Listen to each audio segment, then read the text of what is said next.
বৈশাখ শেষ হতে চলেছে, জ্যৈষ্ঠ পড়তে চলল, কিন্তু গরম দিনের পর দিন যেন বেড়ে চলেছে।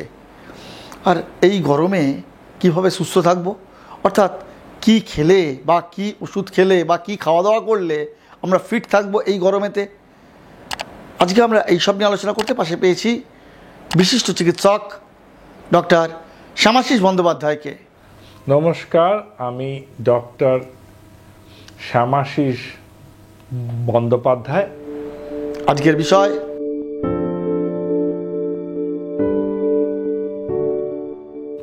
গরমকালে জলবাহিত অসুখ একটু বেশি হয়, কেননা মানুষ বাধ্য হন বাইরেতে জল জাতীয় খাবার জন্য, সেটা ফল কাটা হোক বা শরবত হোক বা এই জাতীয় যে সমস্ত কাঁচা যে মেটেরিয়ালগুলো সেগুলো খাবার জন্য মানুষ বাধ্য হন।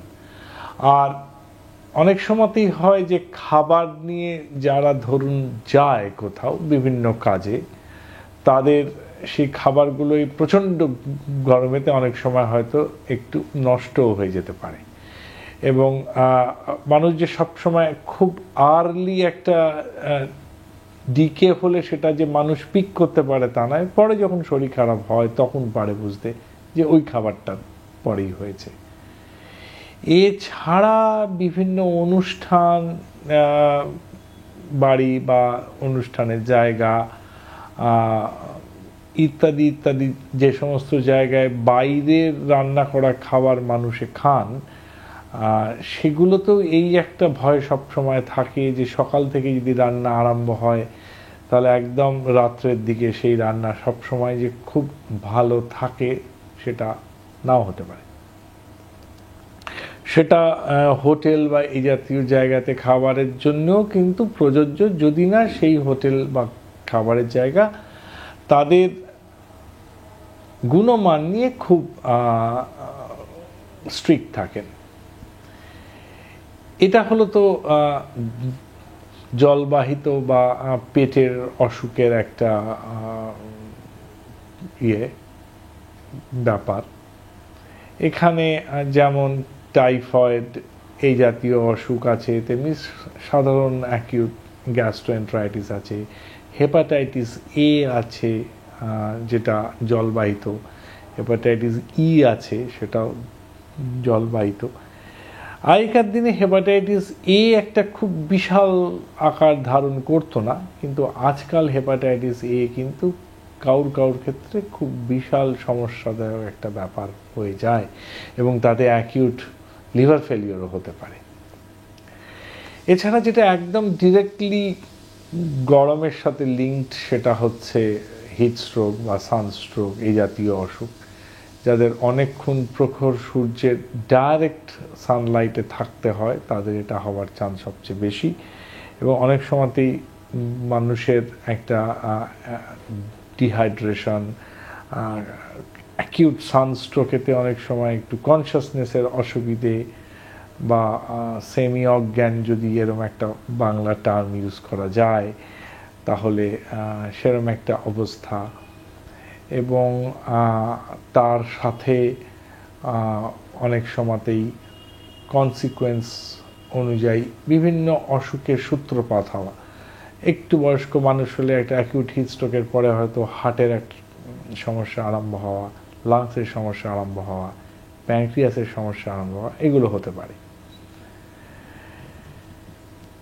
বেশ কিছু মানুষ যারা অসুখেতে ভোগেন, বিভিন্ন ক্রনিক অসুখে, সেটা আর্থ্রাইটিস বা বাত হতে পারে, ডায়াবেটিস, হাইপারটেনশন, থাইরয়েড এই জাতীয় অসুখ হতে পারে, ইনফ্লামেটরি বাউয়েল ডিজিজ যেমন ক্রোনস ডিজিজ, আলসারেটিভ কোলাইটিস এই জাতীয় অসুখ হতে পারে।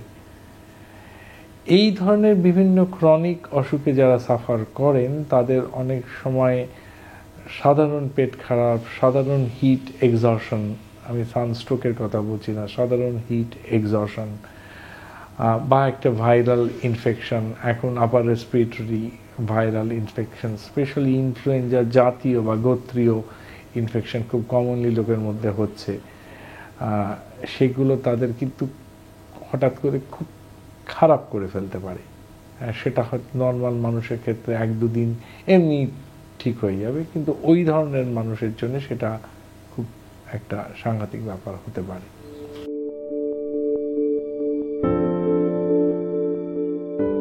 বেশিরভাগ মানুষই তো খুব একটা কায়িক পরিশ্রম করেন না, তো হঠাৎ করে তাদের যদি খুব ঘাম হয় তাহলে শরীর থেকে প্রচুর সল্ট মানে নুন জাতীয় জিনিস বেরিয়ে যায়, এবং সেটা কিন্তু টায়ার্ডনেসের একটা মেন কারণ। শ্বাসকষ্ট এমনিতে অ্যাডাল্ট ফিট লোকের হবার কথা নয় অল্প বিস্তর কাজ করলে, এবং সেটাতে সামার বা হিটের ডাইরেক্ট কোনো লিঙ্কেজ নেই, বরঞ্চ প্রচুর ঠান্ডা হলে সেটা হবার একটা পোটেনশিয়াল থাকতে পারে কোল্ড এয়ারে, গরমে সেটা হবার কথা নয়।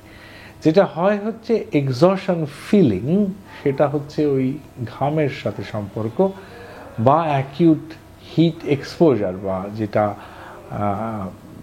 যেখান থেকে সানস্ট্রোক কথাটা এসেছে কমন টার্মে, যে প্রচুর কড়া রোদ্দুরে হঠাৎ এক্সপোজড হলে তখন একটা ক্লান্তি ভাব আসে, এবং সেটা হচ্ছে ওই সল্টের লস এবং তার সাথে আপনার মেটাবলিজমগত যে চেঞ্জগুলো হয় সেই কারণে।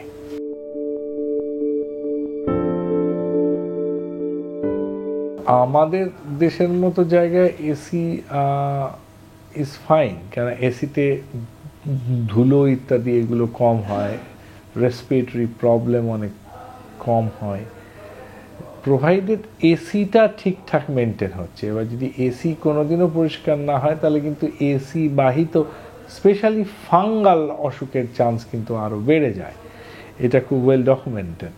এবং এসিতে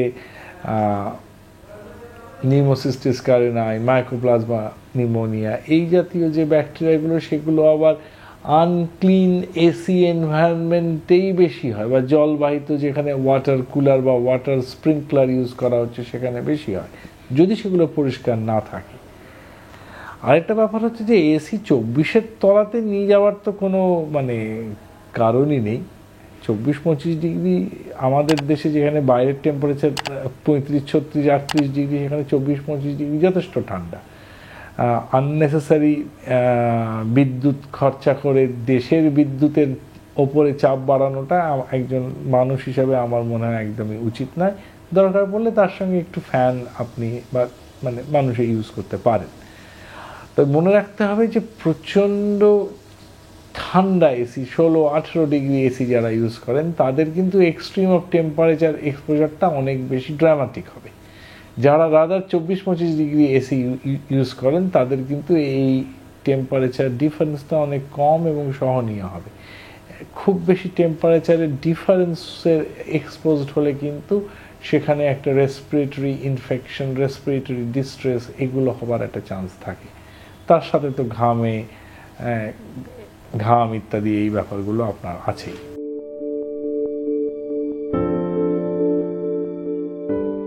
গরমকালের খাবার কিন্তু হালকা হবে। গরমকালের খাবার কিন্তু বিরিয়ানি আর চিকেন চাপ হতে পারে না। সুতরাং তুমি যদি গরমকালে বিরিয়ানি আর চিকেন চাপ খাও, তোমাকে কিন্তু তার প্রায়শ্চিত্ত শরীর দিয়েই করতে হবে।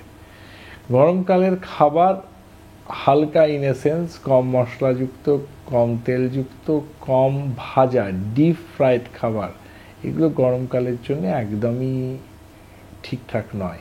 এগুলো ইনফ্যাক্ট কখনোই খুব ঠিকঠাক নয়, গরমকালে সেটা আরও মানুষ বুঝতে পারে।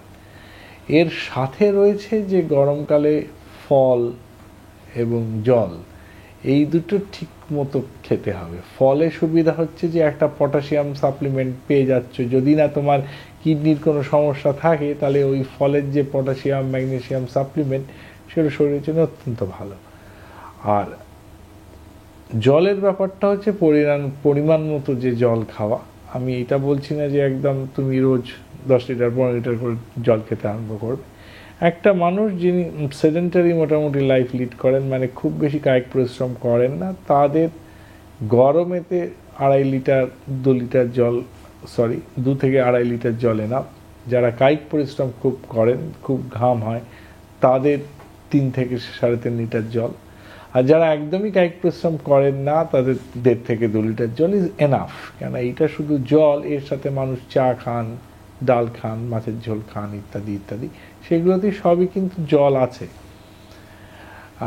আর যদি অ্যাকিউটলি তাদের ডিহাইড্রেশন হয়, মানে ধরো লুজ মোশন হয়, হঠাৎ খুব ডিহাইড্রেশন হলো, তখন কিন্তু ইমিডিয়েট সল্ট ওয়াটার রিপ্লেসমেন্টটা আরম্ভ করতে হয়। মানুষ করেন কি, একটু ওআরএসগুলো ঢকঢক করে খেয়ে ফেলেন, সেটা কিন্তু ঠিক রাইট ওয়ে নয়। অল্প অল্প অল্প অল্প করে কন্টিনিউয়াস ওইটা খেয়ে যেতে হয়, যাতে হঠাৎ করে আবার ইন্টারনাল মিলুটাতে কোনো সমস্যা না হয়।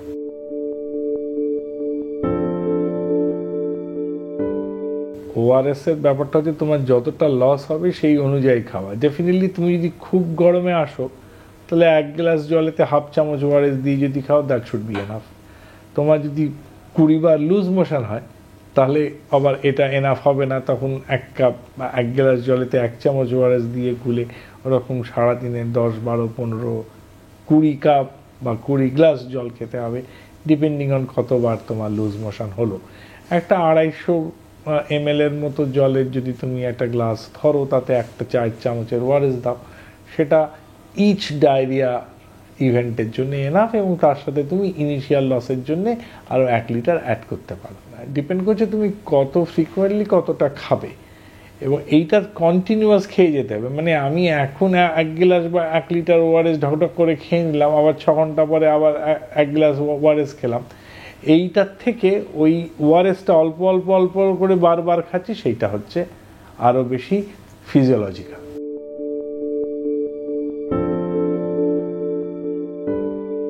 চিনিটার দরকার নেই, একটু লবণ দিয়ে জল নিয়ে গেলে ভালো। যদি তোমার খুব পরিশ্রম সাধ্য কোনো অ্যাক্টিভিটিতে যাও, তুমি যেমন ধরো, তো তোমার প্রয়োজন নেই, কেন তোমার তো গা থেকে কোনো ঘাম ঝরছে না, কিন্তু আমাদের যে ধরো ভাই সবজি বিক্রি করছেন, আমাদের যে ভাই ধরো রিক্সা, অটো রিক্সা চালাচ্ছেন, শুধু সাইকেল রিক্সা কেন, যারা অটো রিক্সাও চালাচ্ছেন সারাদিন ধরে এই প্রচণ্ড গরমে, তাদের জন্য ডেফিনেটলি খুব ভালো। এবার ওই তফাৎটা করতে হবে। মুশকিল হচ্ছে শুধু তো তুমি খেতে আরম্ভ করবে, কিন্তু ওই ভাইটি খাবে না, বিকজ ওর খাবার অপরচুনিটি হবে না। That is the problem. আমাদের বরঞ্চ উল্টোটা করা উচিত, তুমি আর প্রয়োজন নেই, কিন্তু ওই ভাইটির প্রয়োজন আছে।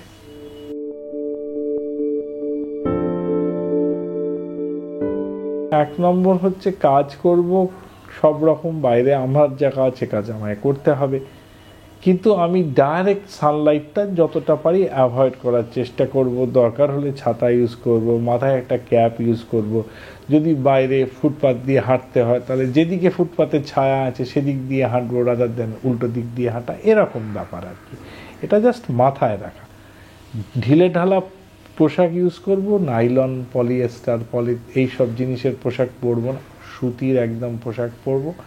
এবং যাদের খুব ঘাম হয়, যদি সম্ভব হয়, তাহলে ভেতরের যে জামাটা সেইটা একটা এক্সট্রা ব্যাগে বা হ্যান্ডব্যাগে বা যেভাবে যে নিয়ে যান সেখানে রাখবো, যাতে অফিসে, স্কুলে বা যে যেখানে কাজ করেন কর্মক্ষেত্রে গিয়ে ভেতরের যেটা একদম ঘামে ভিজে চপচপিয়ে গেছে সেটাকে বার করে অন্য একটা জিনিস পরে নিতে পারি।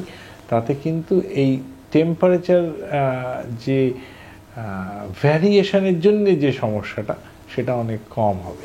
অসংখ্য ধন্যবাদ ডক্টর শ্যামাশিস বন্দ্যোপাধ্যায়কে আমাদের মূল্যবান সময় দেওয়ার জন্য। আরও পরামর্শ পাওয়ার জন্য দেখুন মেডিটিভস। ভিডিওটি ভালো লাগলে অবশ্যই একটি লাইক দিন এবং শেয়ার করুন এই ভিডিওটি, কারণ আপনার শেয়ার করা এই ভিডিওটি হয়তো বহু মানুষের উপকারে আসতে পারে। আর যারা মেডিটিভস এই চ্যানেলটিকে এখনও সাবস্ক্রাইব করেননি, তারা সাবস্ক্রাইব করে নিন আমাদের এই চ্যানেলটিকে, এবং পাশে থাকা বেল আইকনটিকে প্রেস করে দিয়ে অল বাটনটিকে ক্লিক করে দিন, যাতে নতুন ভিডিও আপলোড করলেই তার নোটিফিকেশন পেয়ে যান আপনারা।